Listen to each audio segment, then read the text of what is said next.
Alrighty, ladies and gents, episode number 10 of the 2PTs 1 podcast. Double figures! Double figures!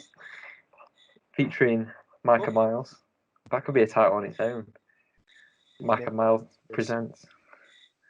So today is going to be a bit of a tangent one, I think, because we're going to go off our experiences and what we think we're going to discuss and in terms of our own problems and our own experiences, and also stuff that we also find pretty commonly within a gym environment, and basically just go around how we look at it, how we've conquered it, and ways you can look at yourself to help yourself. Fair to say? Yeah.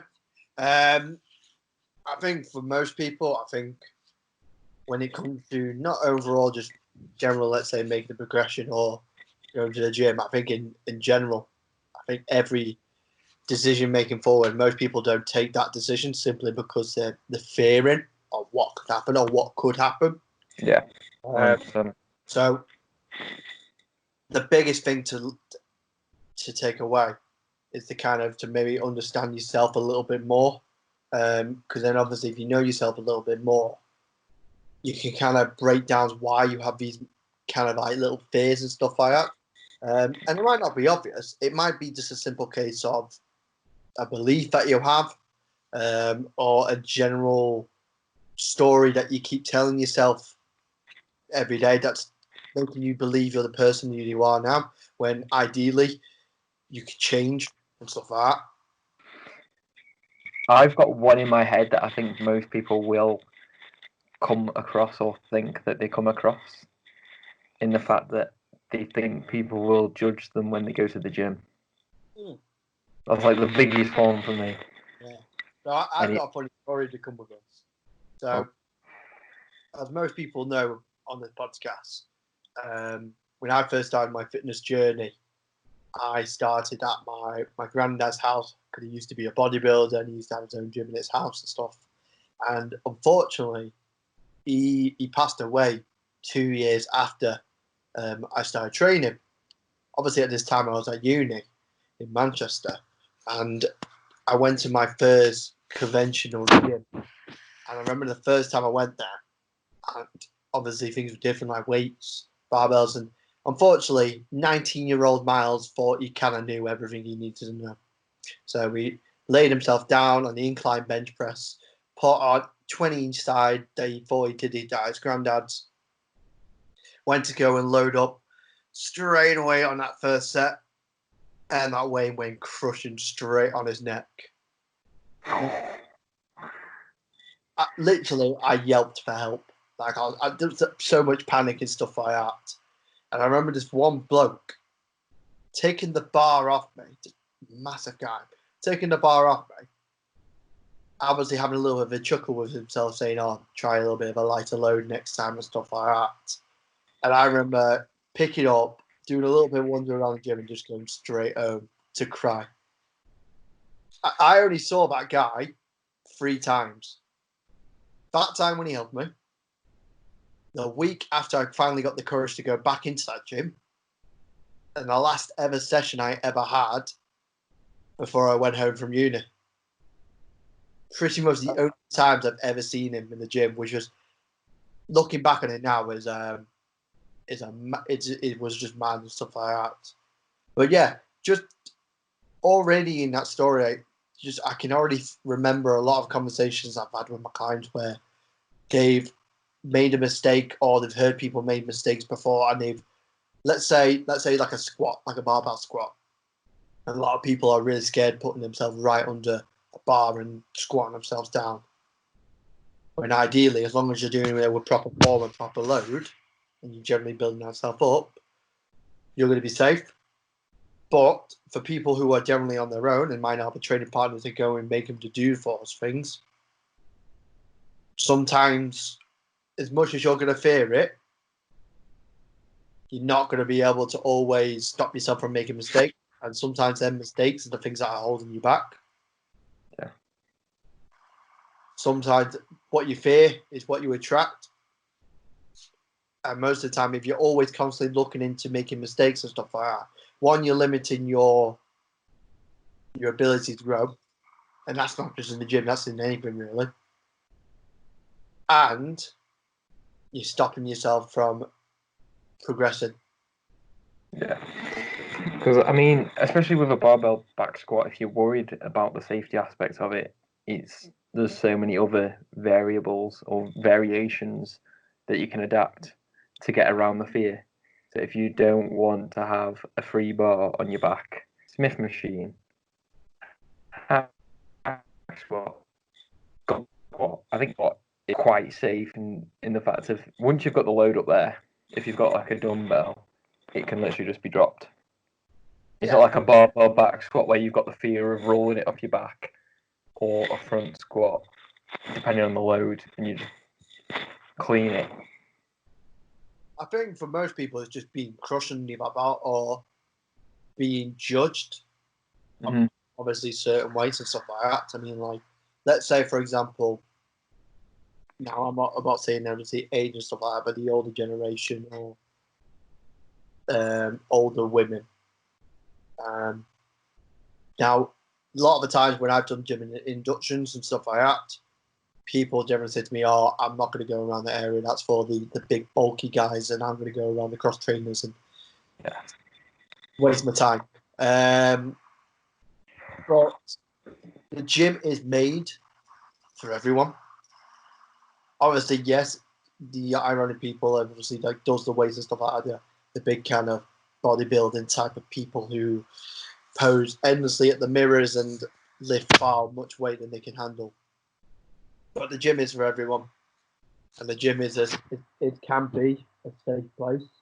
And most of the time, people don't care. People don't really give a damn unless you're doing something horrendously wrong. Then people are not going to be bothered. They're more focused on themselves, really. People go to the gym to load off, to senselessly just to focus on the lifts or progress on themselves. They're not thinking about Jeffrey on the left and Mandy on the right. That's what I feel like the difference is between like your kind of gym and my kind of gym, like where we both train. Because obviously you've got your, if anyone listening for this is Congo and the Go Gym, etc. And there is quite very limited to actual resistance training for me, and I think if you're not used to it, it can be quite intimidating to see all the people staring down on you. Whereas you've been in Apex, and obviously Apex, it's so well lit, like barely any cardio machines because everyone gets involved in resistance, and there's no judgment because everyone's doing the same thing, and there's so much variation between equipment and accessibility that I just feel Apex is a better environment. Oh, slagging on Jim etc. there, aren't you? You know how I feel. We're not going to go to that We're one. not going to go there. We're not going to go to that one. This will turn from probably a half an hour podcast to a 3-hour podcast. Just by Mike's hatred of Jim etc. now. And the politics. But, yeah, obviously your gym layout is going to obviously play a role of how the environment feels for you and stuff like that. Let's say like a massive gym like Total Fitness down in Ham14. It's pushing up 3 floors. Yeah, that's bloody massive. It's surrounded by a lot of people who are doing stuff like bodybuilding shows, powerlifters, sprinters. There's a varies of people. And you can't stop people from judging and stuff like that. We're inclined to compare each other to and stuff like that. But it shouldn't be something that holds you back. It shouldn't be. If anything, like when you're in the gym and stuff like that, if you're going to compare people compared to the people that you want to be in the future. Yeah. So, for example, I know with kids and stuff like that, and this is coming from a little bit of topic, when kids grow up, they want to be like their famous footballers and stuff like that. They're not going to go, if they're into football, they're not going to look at rugby players. It's kind of sense and stuff like that. And if you're always nervous and stuff like that, there's people around in the gym and stuff like that, like find yourself a new buddy, gym buddy, go and ask a coach or a personal trainer or someone behind the desk and stuff like that. Hopefully, the gym has a good environment, and because you go to a place where everyone's working out, there's a lot of like-minded people there. So you're going to find people there who have very much got things in common with you, and you're going to find that more comfortability very much. Like, I remember I've had so many things over the years in regards to like first training and being terrified of weights. So I used to be like a cardio bunny when I used to be like a long distance runner, and I was built like a twig. And then I sort of adapted and actually found the enjoyment within it. And as I progressively got on, the way that I approached different fears changed. So just at the gym, so like the fact of like and like having to do certain jobs where I was not comfortable at all, and it just changes your outlook on it, because 99% of the time you've just got to attack it head on, and you'll be surprised on what the outcome normally is. Yeah. I mean, another aspect of people when they get nervous is probably things like injuries they've had in the past. Yeah. It's had a lot of like, again, I'm gonna use myself as an example here. So unfortunately, in my career of playing football, I've unfortunately suffered a quite bad leg break where I completely snapped a bone. So I've got some lovely metal pins running down my leg at the moment. And at that time, when I first did it, just before I went into prison of operation, they told me that I was never going to play sport again, nor run. I know. They'll always say that. I know. 21-year-old, dream shatters. No, don't get me wrong. I wasn't planning on becoming the next Premier League All-Star, but football was always an escape for me. It's something that I always went on. So just to be completely told from I can do it to that, and especially because now that was kind of the turning point where I was starting to really get into the sport and improving myself as an athlete. And I remember when I finally could walk, it took me about 3 months to get off my crutches and finally walking off again. Where I started walking and started running and stuff like that. And I remember there was this park next to my accommodation at uni. And I remember I started walking around it after I came home from like classes. And slowly but surely I started running again. Now it took me a full-on year to one, get back to playing football and to go back into the gym. Yeah. And even now, I'm 25 now, 4 years later down after it happened, just 4 or 5? 5 years it happened. I'm still finding problems that it caused me. Obviously, I'm a lot more aware about the anatomy of the body now and how it affects you and stuff like that. But I remember them first couple of days where that level of frustration where mentally I could do the things that I could have done, but physically I couldn't. And even still after that year process, it took me a good few years to get to somewhat of a better level than I was before.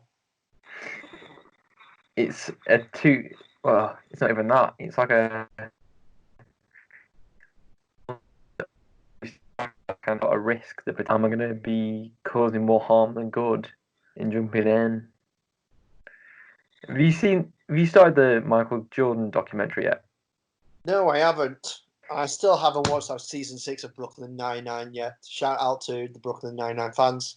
But yeah, I mean, like, you asked all the top level athletes and all that, pretty much they've gone through some horrendous injuries, and that make my injuries so tiny. It's like, let's say another professional athlete like Aaron Ramsey, who pretty much snapped his leg twice, or Luke Shaw for that matter, and stuff like that, and just look at the implements and they've gone and stuff like that. And if more than anything, it's a mental work, and that's a lot of the things that hold people back is that mental kind of that kind of belief, that kind of story that they tell themselves every day and stuff like that. That's why stuff like meditation, gratitude, and shit like that, it does work because it gets you from a different mindset.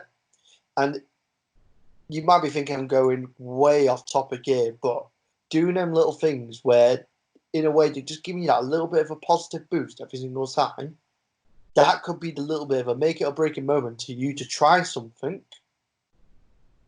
and experience that thing for the first ever time, whether that's going downstairs to the weights area, whether that's try for a new PB on a squat, or talking to that person you need to sort of have that difficult conversation with. There's a lot of things that unfortunately you can quickly tell yourself before it holds you back, really. Yeah. So I've even got just little, especially with everything going on right now. Like, it's so hard to fall into a negative mindset and understanding like it is a shit situation. I know it's a shit situation. I just need to deal with, as we've pretty much said every other podcast, deal with the variables and just make it as well as you can until we're at the end of all this. And understanding that you're going to get frustrated with yourself and you're going to get annoyed and you're going to feel anxious about things, but everyone will fall into the same category. Everyone does feel the same emotions. And you could be living in the fear of something you don't need to be afraid of. And you could even go into the realm of saying, I think I've said this to a client before, where people, they've said they're intimidated by the resistance training in the free weight area. I'm like, well, I feel like it's and sort of said, right, okay, I can do that. It sort of throws them off and be like, oh, no, this is equal opportunity, like everything else in life. And like we said about sexes, it talked in podcast 2 about training differences. There is no difference. You need to understand that the opportunity is there. It's just you need to understand that there's nothing holding you physically back. It's just mental capacity that you have. Yeah, definitely. Like, but a big thing is that you're just never going to know until you go on and try it. Yeah. And looking back on things that I've done and stuff like that, I've made mistakes, still do now. I probably make more mistakes now than I ever did, but that's because I'm trying new things out. I'm putting myself in areas and comfortabilities where it's not comfortable for me. And having that level of uncertainty for me, because certainty is a major key value of mine, it scares you. It does massively scares you and stuff like that. And just you'll hear as I'm talking about it now, I'm stuttering and stuff like that as I get more uncomfortable with it. But I'm never going to grow, and you're never going to grow unless you take them jumps. You think about everything you're good at right now. What did you do? Repetition, repetition, repetition, repetition. You made choices, you made risks, you made mistakes. You only got to where you were because you kept doing the right things over and over and over again. Yeah. Even in them right over things, you probably did more things wrong than you did right. You just probably noticed, or the risk was so small, it didn't obviously upset you that much. Now, things like now when people say to me now, like, it's dead hard to lose weight. It's dead hard to do this. It's dead hard to do that. It is hard. If it was easy, everyone would be doing it. And I don't want to sound dead cliche about it, but there's a lot of things we just tell ourselves to stop ourselves doing it. There's also as well the environment that we put ourselves in, to the people around us, the situations that we're current in and stuff like that.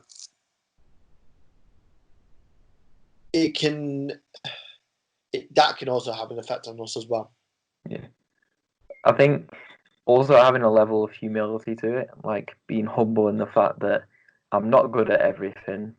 I know I'm not good at everything, but you damn well sure I will make myself try and be as good as I can through and just not giving up on it, which a lot of people will lack, and they just won't follow through to the end goal. Like, if it's there, it's not going to happen in a day. Weight loss isn't going to happen in a day. Getting stronger isn't going to happen in a day. You need to understand and be like, right, okay, many days done. Just carry on, keep going. Next day, next day, next day, next day. And like, I know the stuff that I'm not good at. I can probably list you about 100. But if there's something I need, say again. Say God, one of them. I tell you what, this is coming from the person that's been sitting on my back whilst I revive him every game. But yeah, that's a different podcast. But yeah, humility and understanding that you're not going to be good at everything, and there are going to be people that are better than you. And going back to Myles' point about the circle that you have, and if you don't have a circle that is going to benefit you and make you better, then I think it's the wrong circle. Like, what's the saying? You are the 5 people you spend your most time with. You find yourself you're being lazy, being unmotivated, and you're eating a lot of shit because you're going out all the time. You start looking elsewhere. Now, I'm not obviously saying blame it on the next things.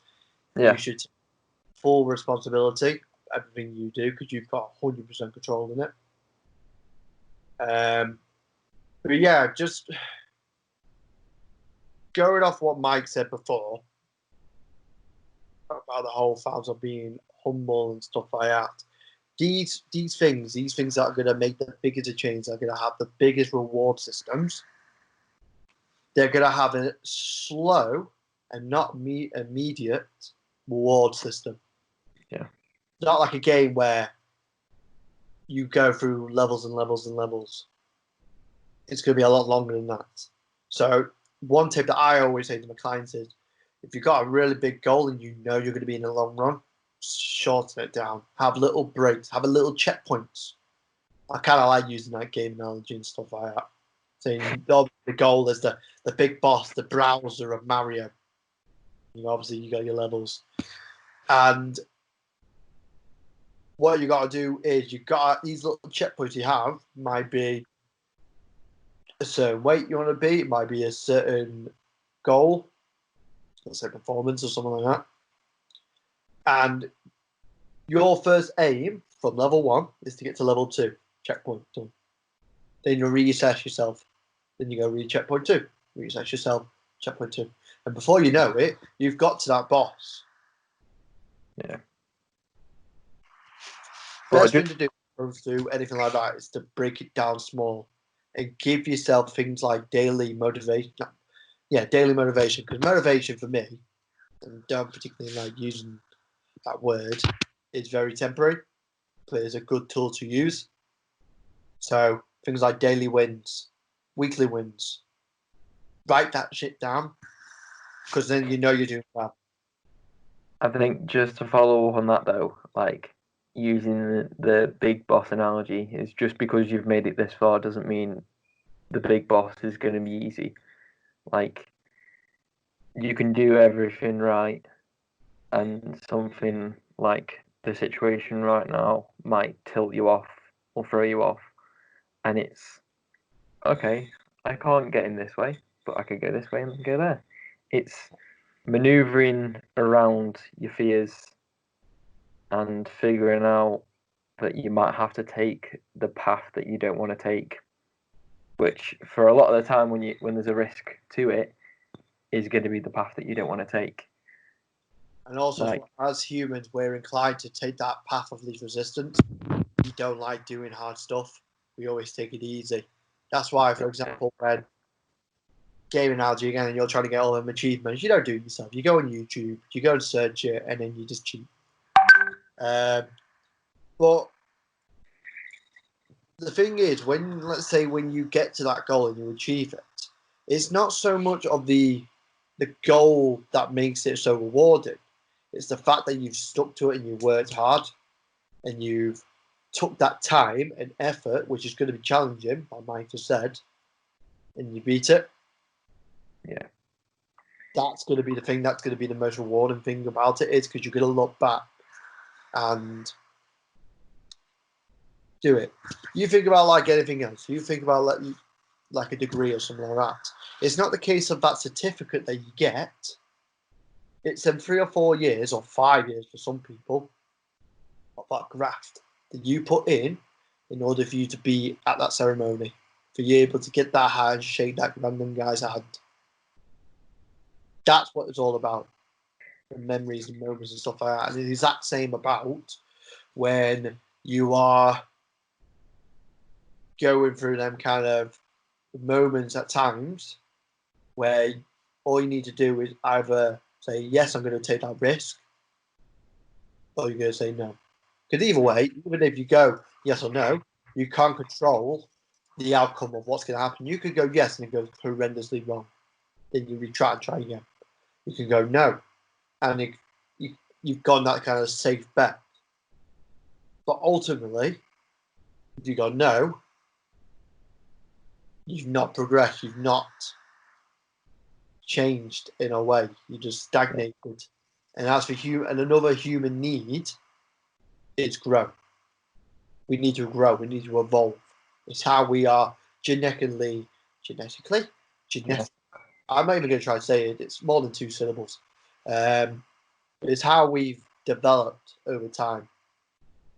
So definitely, I would definitely go and have a look at things like the human needs. Look at your values for a moment. And a book I would massively recommend is Start With Why.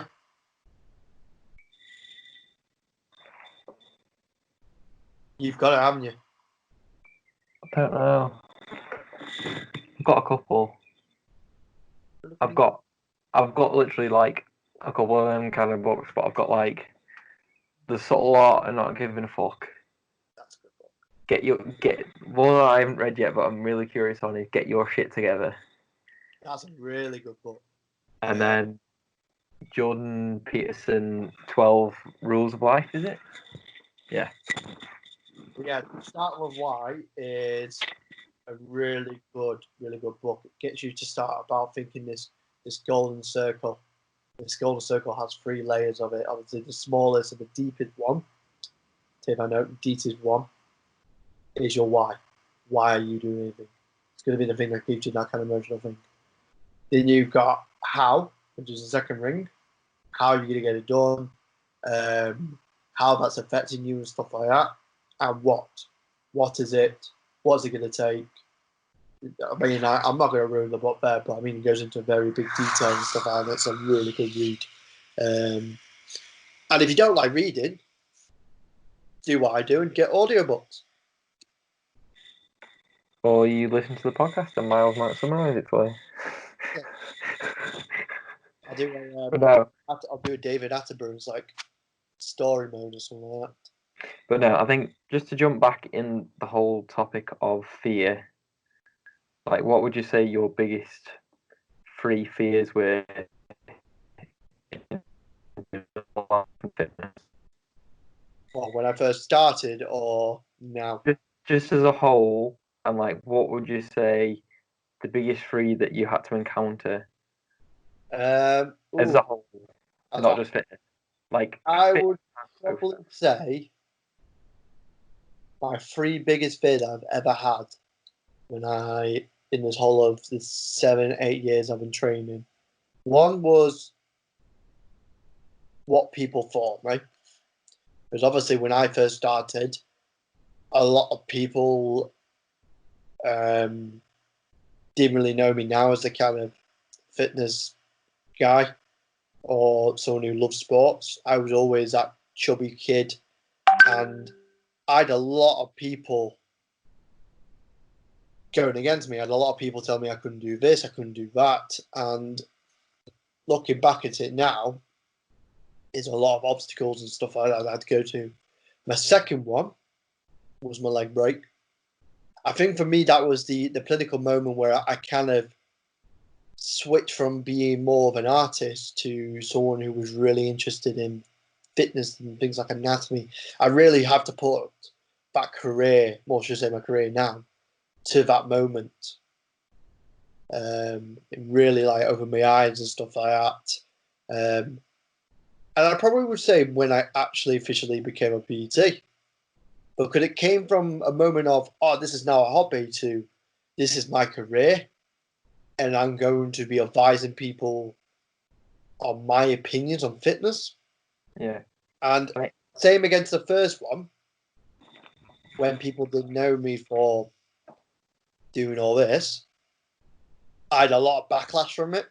Still do. I mean, like, whenever I've talked about it with my football team or other people and stuff like that, or let's say my family, they've completely ignored me. And it's not anything personal on me, but they still believe me as someone else, if that matter, and stuff like that.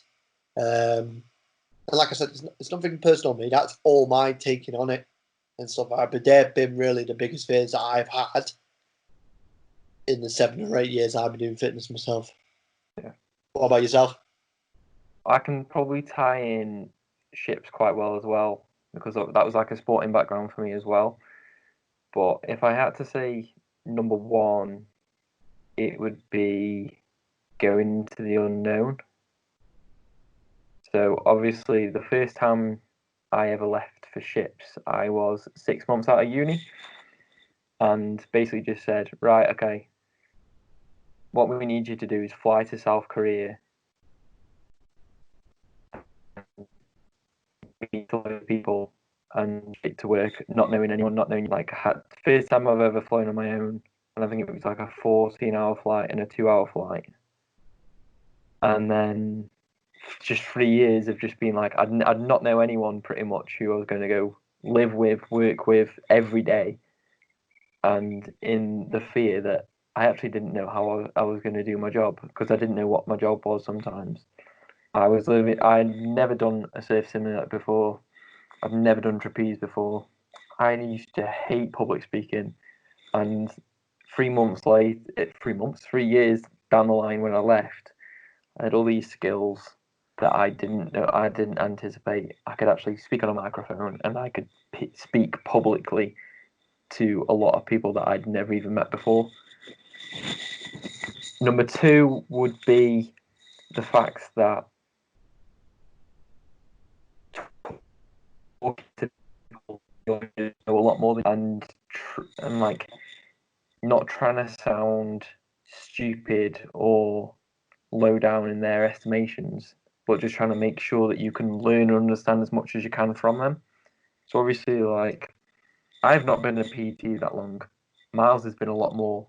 So obviously, I know Myles more as a mate, but like, when it comes to like PT talk, I know he knows a lot more than me, a hell of a lot more. And then there's certain things that I might understand a little bit more than Myles, a very, very small bit. I'm really minor. Like, still trying to find it, but it's the fear, and I think it's the confidence that you need to brew to be able to like say, yeah, I belong here. And a lot of people neglect that. Yeah, definitely.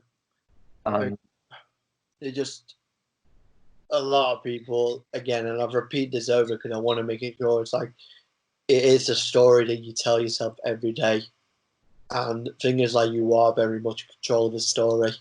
So why not write a very good chapter about it? yeah. So go on, your third one. Yeah. I think it was the fear of me not being able to do something myself. So, like we said really early on about having like the back squat and being under a weight and being like, I don't know if I can do this, but having like the sheer like Mamba mentality of like Kobe and just being like, I can do this. I know I'm gonna do this. I'm gonna rock it. I'm gonna kill it, and just going in on it, getting aggressive to the weights and physically moving it and doing it. When you can sit there under the bar and just be like, well, I'm not sure on this one. If you fuck it up, you fuck it up. It's not the weight's not going to change, but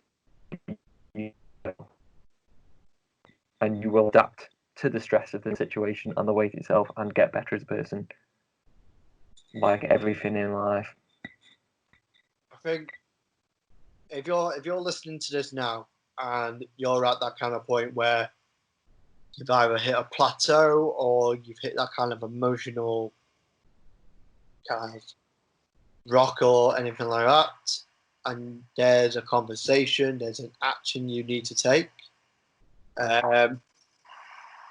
It could be the case of you go and take it, and you can end up, I don't know, creating your own podcast and doing what we're doing right now. It could be a case of completely changing your mind. There's definitely been a few numbers of times, 3 or 4 times I can count my hand, where I've made a massive risk. This was a massive risk. I completely dislodged my art degree. And I've said this before in podcasts where I've had family members and my own friends like going, "What the fuck are you doing? You're an artist, you're not the PT." And I've had to completely do that side of my own. But I kind of lost track of where I was going, and now I'm reminiscing about things. There's been a few moments like that where you're going to only get that one opportunity. And sometimes you just do need to take it. I know it's scared, and you should be excited that it's going to take you to that new level. You also should be really that scared to the point where you should feel like you might fail. And that's perfectly fine. That's how we grow. And there'll be definitely many times after this podcast that me and Mike are probably going to go through situations like that. We're both very young. And we might do completely opposite of what we do right now because of that level of unknown, a level of scaredness and stuff like that. Or we might do the complete opposite. We might just go head on. Yeah. The main thing is, and I'll end on this, is that you've got full-on control of how you react, how you respond, and how you take action. Just remember that. But I think that was generally a really good discussion about fears. Yeah. And how to progress from them and stuff like that. Me and Mike went to that next level of actions.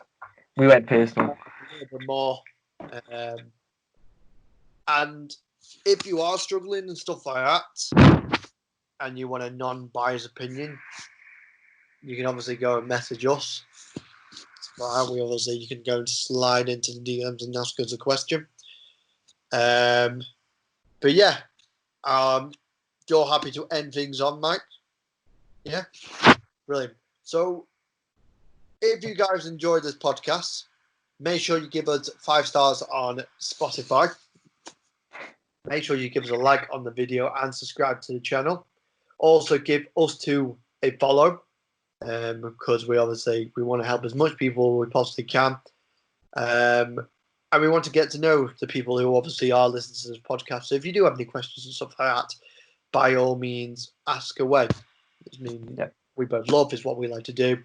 And we'll keep going. Obviously, this is the 10th episode now of this podcast. And it's amazing to obviously say that, as we've obviously kept things going and stuff like that, even though we've had this major malarkey going on in the world right now.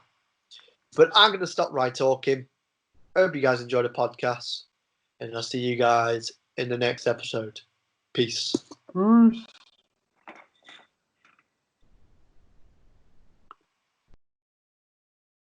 Legendary.